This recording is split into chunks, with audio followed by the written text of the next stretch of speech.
well, I must have forgot. Well, so what?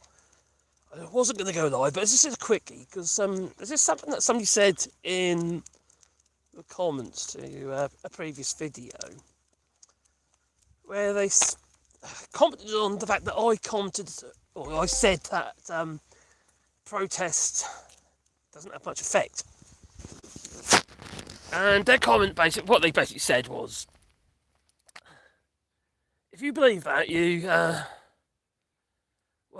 don't understand protest. I do understand protest. But you see, without democracy, protest has no effect. It just doesn't. They've got my dogs down here. There we go. We're doing a dog walk that way, aren't we, guys? Yes. Oh, that's a better way. Look at my bald head. So, yeah, I know. Now, that door swings both ways, doesn't it, Dora? Here you go, girl.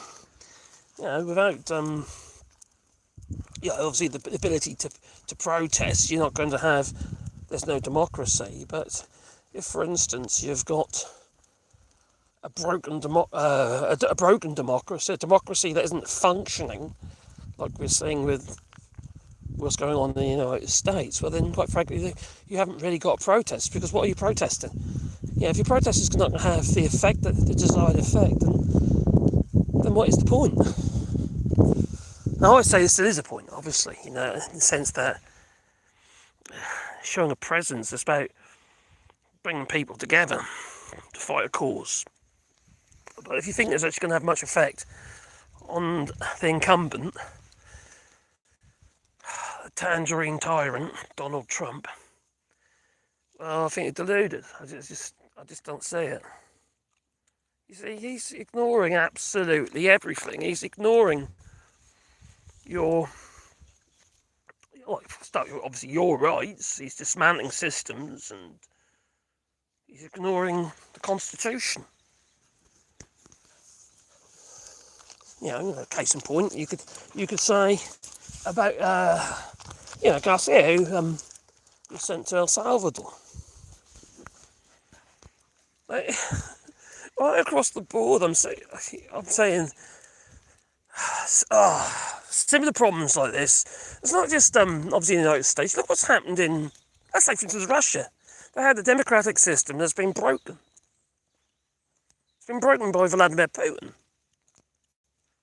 There is no democracy in Russia when there's no opposition. When there is an opposition, well, he poisons them. Such as, what's his name again? Alexei Navalny. He got poisoned in his boxer shorts. And I think when they went to Germany, and in an hospital in Germany, and they managed to, save him, and then he dies in the Gulag in Russia.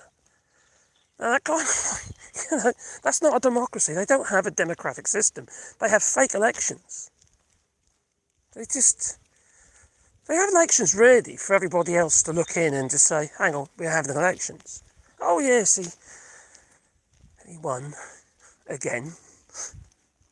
Well, did he? Well, he got no opposition, so what was he? I just find the whole thing absolutely crazy. And, you could argue. I hear about people talking about, like, for instance, communism, and communist systems. We don't even have a communist system anywhere in the bloody world. You're not going to try and tell me that China's a communist system. It's a hybrid system between communism and capitalism.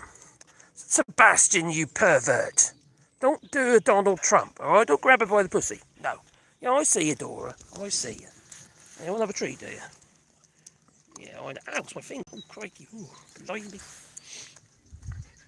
Anyway, so I suppose my point is the fact that whatever system or regime you're living under, it's really, in my mind, it's really down to who is in charge. You could have a communist system or a capitalist communist system, but if, for instance, like Xi Jinping, if he was somebody who was, you could say, is a moral man, and he actually cared about the people, and it was about the people, like the Three Musketeers. Was it Four Musketeers? They got a fourth one in the end, didn't they?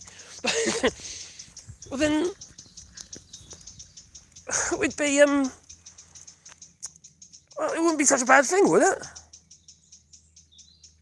I'm not saying that's what we should have. You know, I'd rather live under democracy where we have a say. I don't want to live under some kind of emperor. You know, especially Emperor Ming, and that, because he brought on storms and stuff like you see. And he ain't a great guy. No, he forced himself on that woman. Yeah, he tried to marry her. Blimey. Crikey. Flash, Flash, we've only got 14 hours to save the world. Yeah, something like that.